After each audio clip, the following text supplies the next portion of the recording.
नमस्कार, मी सविताच किचनमध्ये तुम्हा सर्वांचं खूप खूप खूप मनापासून स्वागत। आज आपण सुकटची चटणी बनवणार आहोत, जी अगदी झटपट बनवून तयार होते आणि चवीला पण खूप छान लागते। तर इथे मी एक वाटीभर बारीक सुकट घेतलेली आहे।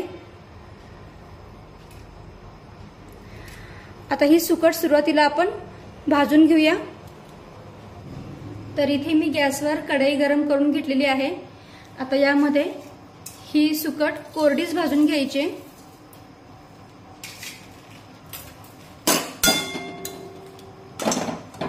गॅसची फ्लेम मध्यम ठेवायची आणि मध्यम आचेवर ही सुकट छान कुरकुरीत होईपर्यंत भाजून घ्यायची।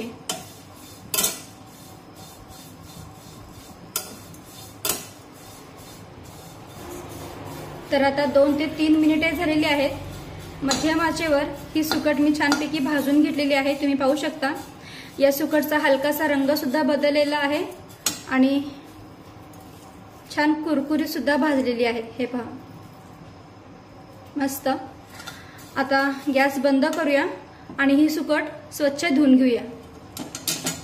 तर इथे मी सुकट खोलगट भांड्यात काढून घेतलेली आहे, कारण यात जर का काही मातीचे खडे राहिले असतील तर ते खाली तळाशी जाऊन बसतील। आता यात मध्ये भरपूर पाणी टाकायचंय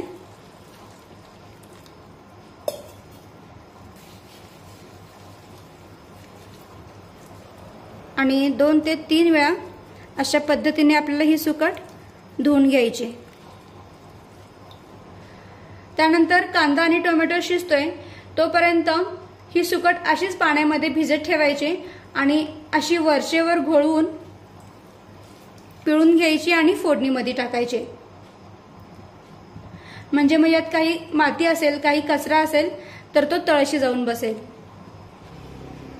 सुकट धुतल्यानंतर कढईमध्ये 2 ते 3 चमचे तेल टाकायचे।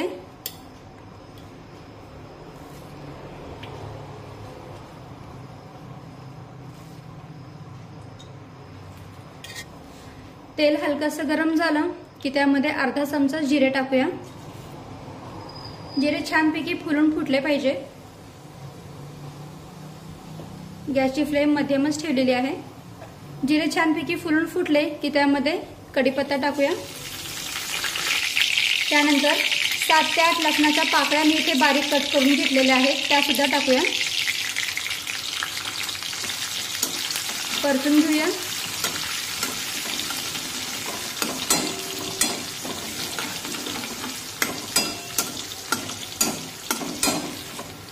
सोबतच 2 मोठ्या आकाराचे कांदे मी इथे बारीक कट करून घेतलेले आहेत, ते पण टाकूया। कांदा थोडा जास्त वापरला म्हणजे ही सुकटची चटणी चवीला खूप छान लागते।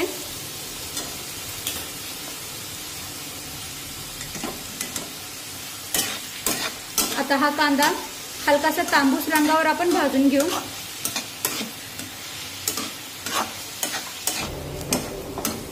आता हा कांदा हलकासा तांबूस रंगावर भाजलेला आहे।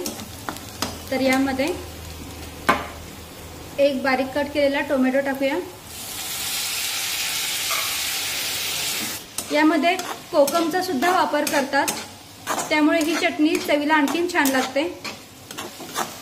आणि आता हा टोमॅटो सुद्धा मऊ होईपर्यंत शिजून घेऊ।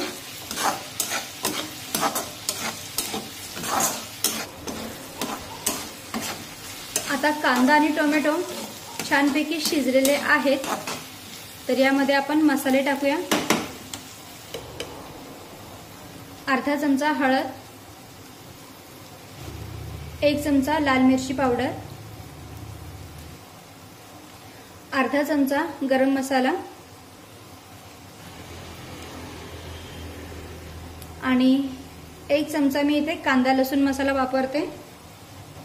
मसाले तुम्ही तुमच्या आवडीप्रमाणे कमी जास्त करू शकता। आता हे सर्व मसाले व्यवस्थित मिक्स करून घेऊया। छानपैकी परतून घेऊया। तर मसाले 1 मिनिट छानपैकी परतून झाल्यानंतर यामध्ये आपण सुकट टाकू।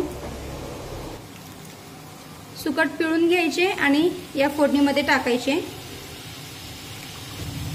अगदी वरचेवर सुकट घोळवून घ्यायचे आणि फोडणीत टाकायचे। म्हणजे मग सुकटमध्ये जो काही कचरा राहिला असेल, काही माती शिल्लक राहिली असेल तर ती खाली तळाशी जाऊन बसेल. आता सुकट व्यवस्थित मिक्स करून घेऊया फोडणीमध्ये.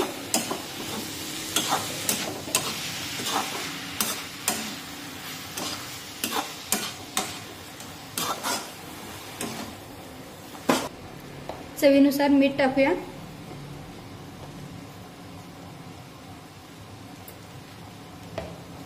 मिक्स करून घेऊ.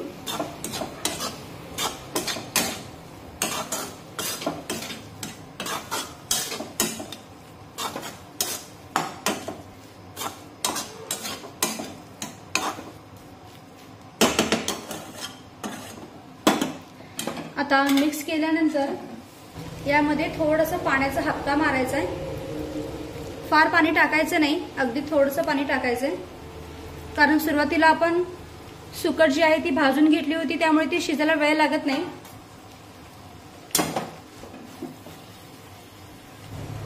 आता कढईवर झाकण ठेवायचे आणि मध्यम आचेवर ही सुकट शिजून घ्यायची. आता 2 ते 3 मिनिटे झालेली आहेत. कढईवरचं झाकण काढूया आणि सुकट थोडीशी खालीवर करून घेऊ.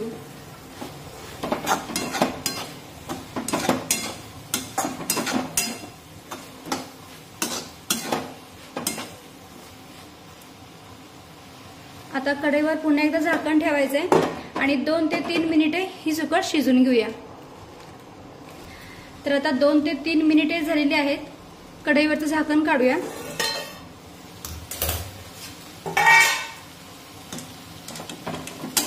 आणि इथे आपली सुकट बनवून तयार आहे. छानपैकी शिजलेली आहे. खरं म्हणजे ही सुकट बारीक आहे, त्यामुळे ही शिजायला वेळ लागत नाही. शिवाय आपण छान कुरकुरीत होईपर्यंत ही सुकट भाजून घेतली होती, त्यामुळे अगदी लवकर शिजली.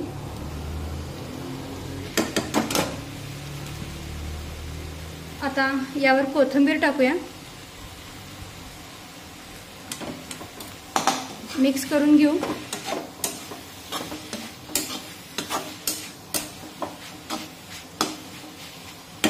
आणि गॅस बंद करून ही सुकट आपण काढून घेऊ.